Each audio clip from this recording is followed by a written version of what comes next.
Welcome to agri success route. நம்ம telegram சேனலில் join பண்ணாமல் இருந்தீங்கன்னா ஜாயின் பண்ணிக்கோங்க.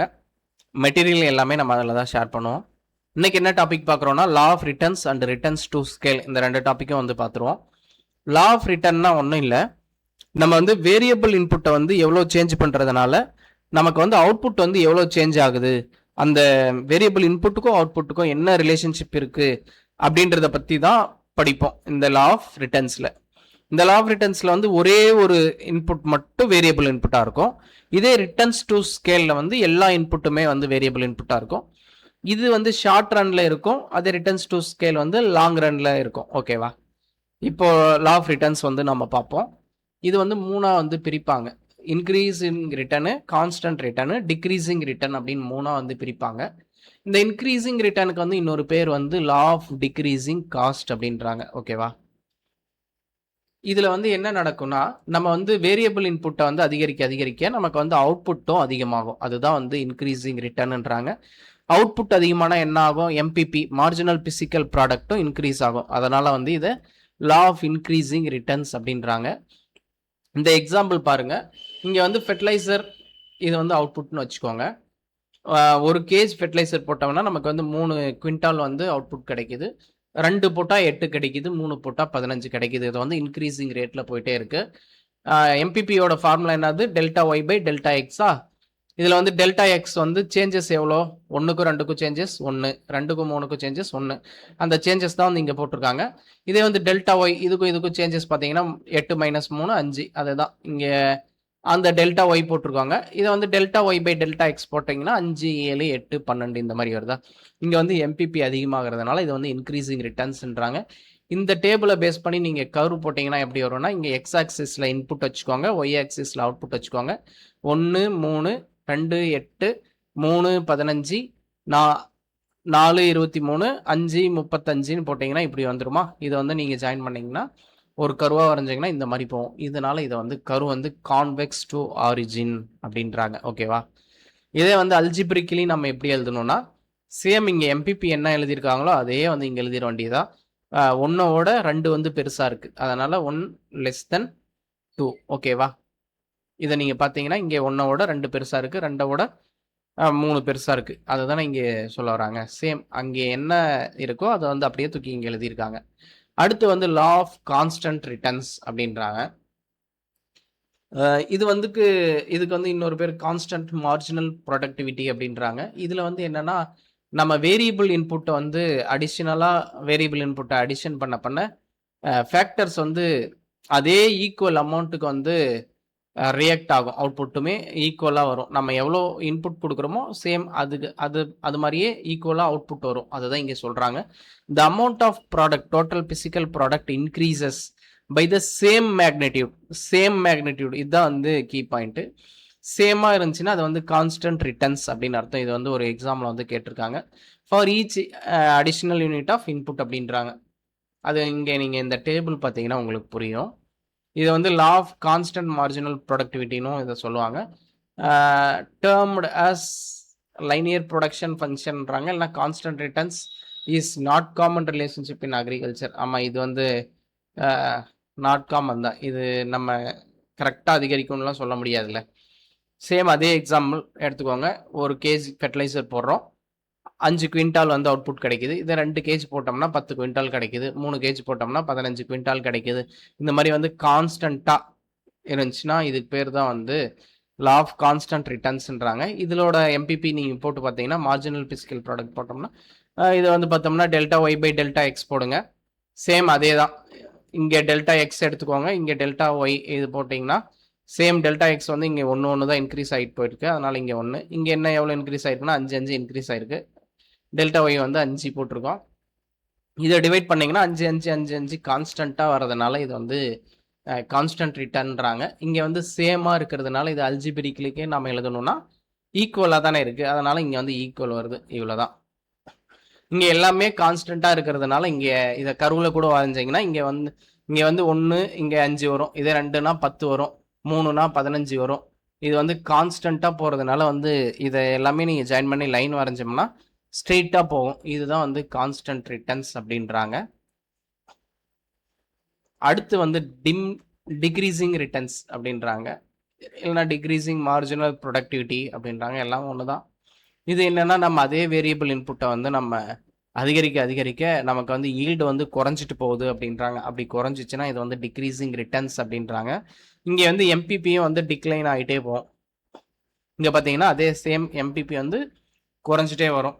அதனால வந்து இதை லா ஆஃப் டிக்ரீசிங் ரிட்டர்ன்ஸ் அப்படின்றாங்க. இங்கே ஃபெர்டிலைசர் எடுத்துக்கோங்க, சேம் அதே மாதிரி இங்கே அவுட்புட் எடுத்துக்கோங்க.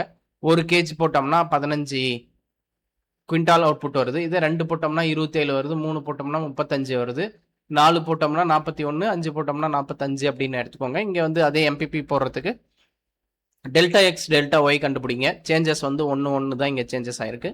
இங்கே சேஞ்சஸ் பார்த்தோம்னா 12, 8, 6, 4 இப்படி வந்து சேஞ்சஸ் ஆயிருக்கு. இது ரெண்டும் நீங்கள் டிவைட் பண்ணீங்கன்னா 12 டிவைடட் பை 1 12, 8, 6, 4 இந்த மாதிரி வருதா. இங்கே வந்து டிக்ரீஸ் ஆகிக்கிட்டே வருது. அதனால இதை வந்து டிக்ரீசிங் ரிட்டர்ன்ஸ் அப்படின்றாங்க. சேம் அதே மாதிரி நீங்கள் எழுதுனீங்கன்னா இதை வந்து அல்ஜிப்ரிக்லி எழுதணும்னா இப்படி தான் வரும். 1ஓட 2 வந்து குறைவாக இருக்குது, 2ஓட 3 வந்து குறைவாக இருக்குது. அதுதான் இங்கே சொல்கிறாங்க. ஓகேவா? இங்கே நம்ம மொத்தமாக வந்து இங்கே டிக்ரீசிங் ரிட்டர்ன்ஸ்னால் இங்கே வந்து லெஸ் தென் வரும் அப்படின்னு நினச்சி போட்டுறக்கூடாது. நாங்கள் இங்கே எம்பிபியை பார்க்கணும். எம்பிபி எப்படி இருக்கோ அதுக்கேற்ற மாதிரி இங்கே வந்து எழுதணும். அதுதான் இங்கே சொல்கிறாங்க. இதை பேஸ் பண்ணி நீங்கள் கர்வ் போட்டிங்கன்னா இப்படி வரும். 1 15, 2 27, 3 35 எல்லாமே நீங்கள் இதை கர்வாக போட்டு நீங்கள் இதை ஜாயின் பண்ணி பார்த்தீங்கன்னா வந்து இது வந்து கான்கேவ் டு எக்ஸ் ஆக்சிஸ்ன்றாங்க. ஓகேவா?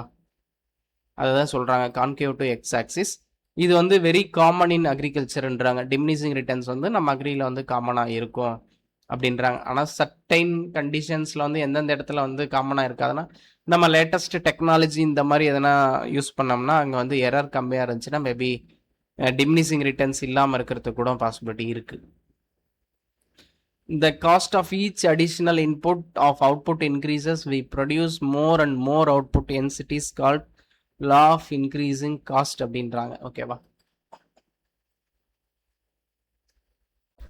இது ஒன்றுமில்ல, லா ஆஃப் இன்க்ரீசிங் ரிட்டர்ன்ஸ்க்கு வந்து இன்னொரு பேர் வந்து லா ஆஃப் டிக்ரீசிங் காஸ்ட்னு இருந்துச்சுல்ல, அதே மாதிரி லா ஆஃப் டிக்ரீசிங் ரிட்டர்ன்ஸ்க்கு வந்து இன்னொரு பேர் வந்து லா ஆஃப் இன்க்ரீசிங் காஸ்ட் அப்படின்றாங்க. நம்ம இன்புட் காஸ்ட் அதிகமாயிரும், அதனால் நமக்கு வந்து ரிட்டர்ன்ஸ் வந்து டிக்ரீசிங் ரிட்டர்ன்ஸ் தான் கிடைக்கும் அப்படின்றாங்க. நம்ம அடுத்து பார்க்குற டாபிக் வந்து returns to scale. Returns to ஸ்கேலில் வந்து நம்ம ஃபஸ்ட்டு சொன்ன மாதிரியே வந்து இது வந்து இந்த கான்செப்ட் வந்து லாங் ரன் கான்செப்ட். இதில் வந்து நம்ம எடுக்கிற எல்லா ரிசோர்ஸுமே வந்து வேரியபிள் ரிசோர்ஸஸாக எடுத்துக்குவோம். வேரிட் இன் குவான்டிட்டியாக இருக்கும். எல்லா ரிசோர்ஸையும் நம்ம வேரியபிளாக எடுத்துக்கிறோம். அப்படி வேரியபிளாக எடுத்து போட்டு பார்த்துருவோமா? இங்கே இந்த டேபிள் பாருங்க, லேபர் கேபிட்டல்னு எடுத்துக்கிறாங்க, டோட்டல் அவுட்புட். ஓகேவா? ஒரு லேபர் ஒரு கேபிட்டல் வேலை செஞ்சாங்கன்னா 8 அவுட்புட் வருது. இதே 2 லேபர் 2 கேபிட்டல் வேலை செஞ்சால் 18 அவுட்புட் வருது. 3 லேபர் 3 கேபிட்டல்னா 28, 4 லேபர் 4 கேபிட்டல்னா 38, 5 லேபர் 5 கேபிட்டல்னா 48. இந்த மாதிரி இது வந்து போட்டுடுறோம். இதை போட்டுட்ட அப்புறம் நம்ம வந்து இன்க்ரீஸ்மெண்ட் ஆஃப் அவுட்புட், நமக்கு வந்து அவுட்புட்டில் வந்து எவ்வளோ இன்க்ரீஸ் ஆயிருக்கு அப்படின்னு பார்ப்போம். இங்கே பார்த்தோம்னா ஃபஸ்ட்டு 8 ஆயிருக்கு, அதுக்கப்புறம் 8 18 வந்து மைனஸ் பண்ணி பாருங்க, 10 இன்க்ரீஸ் ஆயிருக்கு. இதுலேயும் 28 - 18 10 இன்க்ரீஸ் ஆயிருக்கு. இதே மாதிரி நம்ம எல்லாமே போட்டு வந்து பார்த்தோம்னா இங்கே வந்து பார்த்தோம்னா இன்க்ரீசிங் ரேட்டில் இருக்குது. எது வரையும்னா இங்கே ஃபஸ்ட்டு 2 டேபிள் வரையும் 8 10 அப்படின்னு இன்க்ரீஸ் ஆகிட்டு போயிட்டுருக்கு. இது ரெண்டும் இன்க்ரீசிங் ரேட்டில் இருக்குது. அதுக்கப்புறம் என்னென்னா வெறும் 10 10 10 10 அப்படின்ட்டு இந்த கான்ஸ்டண்ட்டாக வந்து இவ்வளோ தூரம் வந்து கான்ஸ்டண்ட்டாக இருக்குது. அதுக்கப்புறம் நீங்கள் இன்க்ரீஸ் பண்ணோம்னா அது வந்து டிக்ரீசிங் ரேட்டை நோக்கி போயிட்டுருக்கு. இதுதான் வந்து ரிட்டர்ன்ஸ் டு ஸ்கேல் அப்படின்றாங்க. அதுதான் இந்த கர்வை போட்டிருக்காங்க. அவுட்புட் வந்து எப்படி இருக்குன்னா ஃபர்ஸ்ட் வந்து இன்க்ரீஸ் ஆகும், அடுத்து கான்ஸ்டன்ட் ஆகும், அடுத்து வந்து டிக்ரீஸ் ஆகும் அப்படின்றாங்க. இதை வந்து காப் டகல்ஸ் ப்ரொடக்ஷன் ஃபங்க்ஷனில் நம்ம இந்த ரிட்டர்ன்ஸ் டு ஸ்கேலை வந்து நம்ம போட்டோம்னா இது என்ன சொல்கிறாங்கன்னா summation of elasticity of coefficient of independent variable summation of summation of மேலே வந்து என்ன வரும், இங்கே i = 1 bi அப்படின்றாங்க. இங்கே biனா ஒன்றும் இல்லை, இங்கே இருக்கிற எல்லா இதுவுமே நம்ம வேரியபிள்ஸுமே அடிஷன் பண்ணணும், வேறு ஒன்றும் இல்லை. இப்போ வந்து b1 B1 வந்து 1, B2 வந்து 2, B3 3 அப்படின்னு இருக்குன்னா இங்கே பிஐனா ஒன்றும் இல்லை, இங்கே இருக்கிறது எல்லாத்தையும் நம்ம அடிஷன் பண்ணணும். 3 2 5 5 + 1 6ன்னு போடணும். அதுதான் இங்கே பிஐன்னு எழுதியிருக்காங்க. இங்கே வந்து இன்க்ரீசிங் ரிட்டர்ன்ஸ் டு ஸ்கேல் அப்படி இருந்துச்சுன்னா வந்து இங்கே வந்து சமேஷன் ஆஃப் அது பிஐ சமேஷன் பண்ணோம்னா எவ்வளோ வருதுன்னா மோர் தென் 1 இருந்துச்சுன்னா அது வந்து இன்க்ரீசிங் ரிட்டர்ன்ஸ் அப்படின்றாங்க. கான்ஸ்டன்ட்னா எப்போவுமே கான்ஸ்டன்ட்னா ஈக்குவல் டு 1. இதே வந்து டிக்ரீசிங் ரிட்டர்ன்ஸ் டு ஸ்கேல் அப்படின்னா லெஸ் தென் 1 அப்படின்றாங்க. ஓகேவா? இதே வந்து இன்க்ரீசிங் இதுலேயுமே வந்து increasing returns to scale constant decreasing இது மூணுமே வந்து இதுலேயுமே வரும். இந்த இன்க்ரீசிங் ரிட்டர்ன் டு ஸ்கேலில் வந்து என்னென்னா எல்லா இன்புட்டுமே வந்து இன்புட்டை வந்து நம்ம இன்க்ரீஸ் பண்ணுறோம் 1%னா அவுட்புட் வந்து இன்க்ரீஸ்டு மோர் தென் 1%க்கு மேலே வந்து இன்க்ரீஸ் ஆச்சுன்னா அது வந்து இன்க்ரீசிங் ரிட்டர்ன்ஸ் டு ஸ்கேல் அப்படின்றாங்க. இங்கே வந்து ஒரு இன்புட் கொடுத்தோம்னா அவுட்புட் வந்து 2 இல்லைன்னா 3 இந்த மாதிரி வந்து அதிகமாக கிடைக்கணும். அது வந்து இன்க்ரீசிங் ரிட்டர்ன்ஸ் டு ஸ்கேல் அப்படின்றாங்க. இதில் வந்து ஸ்கேல் செக்மெண்ட் டிஸ்டன்ஸ் வந்து அந்த கர்வு தான், வேற ஒன்றும் இல்லை. அந்த கர்வோட அந்த டிஸ்டன்ஸ் வந்து என்ன சொல்கிறாங்கன்னா ஸ்மாலர் அண்ட் ஸ்மாலர் அப்படின்றாங்க. பக்கத்திலேயே கர்வ் வரும், அதுதான் வந்து இங்கே ஸ்மாலர் அண்ட் ஸ்மாலர் அப்படின்றாங்க. இதே கான்ஸ்டன்ட் ரிட்டர்ன் டு ஸ்கேலில் வந்து ஸ்கேல் செக்மெண்ட் எப்படி இருக்கும்னா நமக்கே தெரியும், கான்ஸ்டன்ட்னா சேமாக இருக்கும். கர்வ் வந்து 5 சென்டிமீட்டர் டிஸ்டன்ஸ் இருந்துச்சுன்னா ஃபர்ஸ்ட்டுக்கும் செகண்டுக்கும், அதே தேர்டுக்கும் ஃபோர்த்துக்கும் 5 சென்டிமீட்டர் டிஸ்டன்ஸில் வந்து அடுத்து கர்வ் வரும். அதுதான் வந்து கான்ஸ்டன்ட் ரேட் ஆஃப் ரிட்டர்ன்ஸ்ன்றாங்க. இது என்னென்னா 1% வந்து நம்ம இன்புட்டை இன்க்ரீஸ் பண்ணோம்னா அதே சேம் பர்சன்டேஜ் வந்து அவுட்புட்லேயும் கிடச்சிச்சின்னா இது வந்து கான்ஸ்டன்ட் ரிட்டர்ன் டு ஸ்கேல் அப்படிம்பாங்க. இன்னொன்று வந்து டிக்ரீசிங் ரிட்டர்ன்ஸ் டு ஸ்கேல் அப்படின்னா நம்ம 1% வந்து இன்க்ரீஸ் பண்ணுறோம் இன்புட்டை, வேரியபிள் இன்புட்டை. அப்படி பண்ணும்போது நமக்கு 1%ஓட கம்மியாக கிடச்சிச்சின்னா இது வந்து டிக்ரீசிங் ரிட்டர்ன்ஸ் டு ஸ்கேல் அப்படின்றாங்க. இதோட ஸ்கேல் செக்மெண்ட் எப்படி இருக்குன்னு பார்த்தீங்கன்னா டிஸ்டன்ஸ் வந்து லார்ஜர் அண்ட் லார்ஜர் அப்படின்றாங்க. அந்த ஒரு கர்வுக்கும் இன்னொரு கர்வுக்கும் இடையில வந்து கேப் வந்து அதிகமாக இருக்கும். அதுதான் வந்து டிக்ரீசிங் ரிட்டர்ன்ஸ் டு ஸ்கேல் அப்படின்றாங்க. இது என்னன்னா லா ஆஃப் வேரியபிள் ப்ரொபோர்ஷனுக்கும் ரிட்டர்ன்ஸ் டு ஸ்கேலுக்கும் வந்து என்ன டிஃப்ரென்ஸ் இருக்குது அப்படின்றத வந்து ஒரு டேபிளாக போட்டு கொடுத்துருக்காங்க. இங்கே லா ஆஃப் வேரியபிள் ப்ரொபோர்ஷனுக்கு இன்னொரு பேர் வந்து லா ஆஃப் டிமினிஷிங் ரிட்டர்ன்ஸ். இது ரெண்டும் வேறு இல்லை. லா ஆஃப் வேரியபிள் ப்ரொபோர்ஷன்னாலும் ஒன்று தான், லா ஆஃப் டிமினிஷிங் ரிட்டர்ன்ஸ்னாலும் ஒன்று தான். அடுத்து ரிட்டர்ன்ஸ் டு ஸ்கேல் அப்படின்றாங்க. இதில் வந்து ஒரே ஒரு இன்புட் மட்டும் வேரி பண்ணி பார்க்குறாங்க லா ஆஃப் டிமினிஷிங் ரிட்டர்ன்ஸில். இதில் வந்து எல்லா இன்புட்ஸுமே வந்து வேரி ஆகிருக்கும். இது சேம் தான், நம்ம மேலே என்ன இருக்குமோ அதே தான். நீங்கள் படிச்சிங்கனாவே உங்களுக்கு புரியும். இங்கே வந்து சம் ஃபேக்டர்ஸ் ஆஃப் ப்ரொடக்ஷன் வந்து கான்ஸ்டன்ட், சில ஃபிக்ஸ்டு ரிசோர்ஸஸ் வந்து இருக்கும். இங்கே வந்து அப்படிலாம் ஒன்றும் இருக்காதுன்றாங்க. இதில் வந்து various proportion among factor varies அப்படின்றாங்க.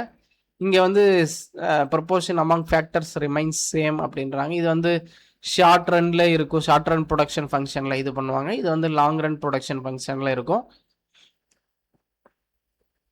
அதே தான் சொல்கிறாங்க, இன்க்ரீசிங் ரிட்டர்ன்ஸ் வந்து due to efficient utilization of fixed ரிசோர்ஸஸை வந்து நம்ம எஃபிஷியண்ட்டாக யூட்டிலைஸ் பண்ணோம்னா இது வந்து ரிட்டர்ன்ஸ் வந்து இன்க்ரீஸ் ஆகுதுன்றாங்க.